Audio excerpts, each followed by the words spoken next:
అతి త్వరలో జూన్ 2వ తేదీన తెలంగాణ రాష్ట్ర అవతరణ దశాబ్ది ఉత్సవాలను ఘనంగా ప్రభుత్వం నిర్వహించడానికి సమాయత్తం అవుతా ఉన్నది, అభినందనీయం. ఈ సందర్భంగా ఆర్టీవీ ఛానల్ ద్వారా ఉద్యమకారులకు తెలంగాణ రాష్ట్ర ప్రజానీకానికి ఉద్యమాభివందనాలను తెలియజేస్తా ఉన్నాను. ఉద్యమ కాలంలో రాష్ట్ర పిఆర్టీయు సంఘ అసోసియేట్ ప్రెసిడెంట్గా పనిచేస్తూ ఉంటుంది. ఉద్యమ కాలంలో అలంపూర్ తాలూకా తెలంగాణ జేఏసీ కన్వీనర్గా పనిచేయడం జరిగింది. నీళ్లు నిధులు నియామకాలు అనేటటువంటి ట్యాగ్ లైన్తో మలి దశ ఉద్యమానికి శ్రీకారం చుట్టినటువంటి కల్వకుంట్ల చంద్రశేఖరరావు గారి ఆధ్వర్యంలో ప్రొఫెసర్ జయశంకర్ గారి యొక్క సిద్ధాంతకర్త యొక్క ఆలోచనలకు కట్టుబడి ఆనాడు ఉద్యమం ప్రారంభించడం జరిగింది. అలంపూర్ తాలూకాలో ఆనాడు ప్రొఫెసర్ కోదండరామరెడ్డి గారి యొక్క పిలుపు మేరకు అనేక ఉద్యమ స్వరూపాలను అమలు చేసినటువంటి చరిత్ర అలంపూర్ తాలూకాకు చెందిందని సందర్భంగా గర్వంగా తెలియజేస్తా ఉన్నాను. ఆనాడు ఒకనాడు ఇదే గౌరవనీయులైనటువంటి టీజీ వెంకటేష్ గారు తెలంగాణ ప్రాంతంలో ఉద్యమం లేదు, ఉమ్మడి పాలమూరు జిల్లాలో ఉనికి లేదన్నటువంటి క్షణాన ఆనాడు ప్రెస్ మీట్ పెట్టి పత్రికా సోదరుల అందరి సమక్షంలో ఒక మాట, ఒక స్లోగన్ ఇవ్వడం జరిగింది. బిడ్డ జాగ్రత్త, తెలంగాణ ఉద్యమం అలంపూర్ తాలూకాలో ఉమ్మడి పాలమూరు జిల్లాలో ఉవ్వెత్తున సాగుతున్న తరుణాన మీరు ఈ స్టేట్మెంట్ ఇవ్వడం తగదు, బైరాపూర్ దగ్గర మీ బొగ్గు బగ్గవుతుంది అనేటటువంటి పిలుపునిచ్చినటువంటి సందర్భం కూడా ఆనాడు ఉన్నాయి. మాకు మద్దతుగా వివిధ ఉద్యోగ సంఘాల నుంచి కూడా పెద్ద ఎత్తున మద్దతు లభించింది. మరి అందరి సహకారంతో ఆనాడు ఉద్యమాన్ని ఎలాంటి అవాంఛనీయ సంఘటనలు లేకుండా శాంతియుత వాతావరణంలో నిర్వహించుకోవడం జరిగింది. ఆనాడు జోగులాంబ రైల్వే స్టేషన్కు మేమంతా వెళ్ళడం జరిగింది. రైలు రాలేదు, రైళ్లు తిరగలేదు. అయినప్పటికీ మా పైన దాదాపుగా ఒక కర్నూలుకు సంబంధించినటువంటి రైల్వే ఎస్ఐ గారు నాయుడు గారు మా పైన కేసు ఫైల్ చేయడం జరిగింది. దాని మూలాన అనేక సార్లు సికింద్రాబాద్ రైల్వే స్టేషన్ సంబంధించినటువంటి కోర్టు అక్కడ ఉండడం ఉన్న సికింద్రాబాద్ కోర్టుకు మేము రైల్వే కోర్టుకు అనేక మార్లు వాయిదాల ప్రకారంగా హాజరు కావడం జరిగింది. మా పైన సమన్లు జారీ చేశారు, వెళ్ళాము. చివరికి మీరు ఫైన్ కడితే కేసు మాఫీ అవుతుందంటారు అన్నారు. మేము ఒప్పుకోలేదు. ఎందుకంటే మనం ఫైన్ కడితే తప్పు చేసినట్టు అవుతుంది అనేటటువంటి సంకల్పంతో అనేక మార్లు వాయిదాల పరంగా తిరిగినాం. చివరికి కేసును కొట్టివేయడం జరిగింది. ఏది ఏమైనప్పటికీ తెలంగాణ రాష్ట్రం సిద్ధించింది. అమరుల యొక్క త్యాగాలు వృథా కాలేదు. దాదాపు 1200 మంది తెలంగాణ వీరాభిమానులు అమరులైనారు. వారి పేరున ఈరోజు మేమంతా కూడా తెలంగాణ రాష్ట్రం సిద్ధించింది అని సంతోషపడినాం. అయినప్పటికీ వారు పరలోకమందున్న తెలంగాణ రాష్ట్రం సిద్ధించింది, వారి ఆత్మకు శాంతి చేకూరింది అని చెప్పలేకపోతా ఉన్నాం. కారణం ఏమంటే ఉద్యమకారుల కుటుంబాలను ప్రభుత్వం, గత ప్రభుత్వం కానీ ఈ ప్రభుత్వం కానీ పట్టించుకోలేదు. మరి పర్యవసానం కూడా ఈనాడు భరించడం జరిగింది ఆనాటి ప్రభుత్వం. ఈనాటి ప్రభుత్వం కూడా ఉద్యమకారులకు తగిన ప్రాధాన్యతనిస్తాం, ఉద్యమకారుల కుటుంబాలను ఆదుకుంటామని వివిధ రకాల స్టేట్మెంట్లు చూస్తూ ఉన్నాం. మరి చూద్దాం, కాలం గొప్పది. వేలాది మంది ఉద్యమకారులు ఈనాడు మరుగున ఉన్నారు.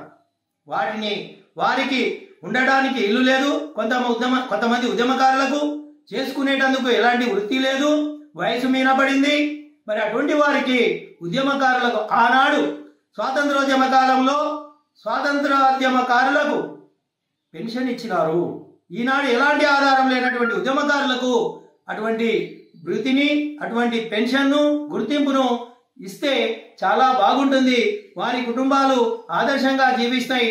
వారిని ఆదర్శంగా తీసుకొని భవిష్యత్తు సమాజం సందర్భానుసారంగా అవసరమైతే ప్రభుత్వం ఏదైనా తిరుగుబాటు బావుట ఎగరవేయడానికి ముందు వరుసలో ఉంటారని నేను ప్రభుత్వానికి ఒకటే విజ్ఞప్తి, నిరుద్యోగులుగా ఉండి ఎలాంటి జీవనాధారం లేనటువంటి ఉద్యమకారులు ఎవరైతే ఉన్నారో వారిని గుర్తించి వారికి పెన్షన్ను అందజేయాలని కోరుకుంటూ నా ఈ మాటలు ముగిస్తా ఉన్నా. జై తెలంగాణ, తెలంగాణ మరి వీరులకి జై. తెలంగాణ ఉద్యమముల నంబర్కి వచ్చినప్పుడు అందరు జమగారి తెలంగాణ మన తెలంగాణ ప్రజలలో అంటే ఆయన కొరకు వచ్చి మా పిల్లల భవిష్యత్తు మా నీళ్లు మా నిధులని ఉద్యమం చేసినాము. మా నీళ్లు మా నిధులు మా కొరకు తెలంగాణ ఎగువ దిగువ కాలువలు వాళ్ళయి, ఎగువ కాలువలు మనకు నీళ్లు లేవు, నిధులు లేవు. వాళ్ళు తెలంగాణ ఆంధ్రలో సీఎంలు అయ్యి మనకు వాళ్ళు ఏం చేస్తున్నారంటే వాళ్ళందరూ పెద్ద ఉద్యోగాలు కొట్టుకొని మనకు చిన్న పోలీసులు చీపర్లు ఇచ్చినారు. మనకు రక్తం లేదా, సీఎం లేదా అంటే మేము నిరంతరం పోరాటం చేసి ఆయన కొరకు కేసీఆర్ సీఎంగా తెలంగాణ ఉద్యమం చేసి కేసీఆర్ సీఎం కావాలని మొత్తం అంత ఉద్యమకారుల వల్ల సహకరించినాం. సీఎం అయినాక మాకు బతుకులు బాగుపడతాయని కనీసం మాకు ఒకసారి మంది ప్రశ్నిస్తే వాళ్ళకి పింఛన్ ఇస్తా, వాళ్ళకు ఉద్యమకారులకు సీట్లు ఇస్తా, అవి ఇస్తా అని ఏది పలకరియకుండా ఉద్యమకారులకు పలకరియకుండా మా ఉద్యమకారులకు అనగబట్టి పెద్ద పెద్ద నాయకులను పిలుచుకొని మాకు ఇంతవరకు ఏమి చేయలే.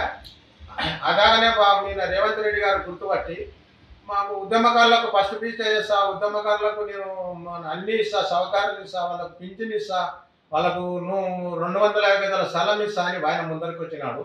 అందుకొరకు ఉద్యమకారులం అందరం ఏకమై ఉద్యమకారులము మన బీదలము మన మొత్తం యువకులు ఉద్యోగం లేని యువకులలో ఏకమై మనం గెలిపించినాము. ఇప్పుడు అదే ప్రకారంగా మాకు గుర్తింపు తెచ్చినాడు. మాకు గుర్తింపు తెచ్చి ఇప్పుడు మాకేమన్నా ఉద్యమకారులకు ఆయన కొంతమంది 100 మంది ఉద్యమకారులు ఉద్యమం చేసిన చచ్చిపోయినారు, పిల్లలు చచ్చిపోయినారు, కొంతమంది ఉద్యమం చేసి ఆశపడి చచ్చిపోయినారు. ఉన్నేళ్ళకల్లా న్యాయం చేయాలా.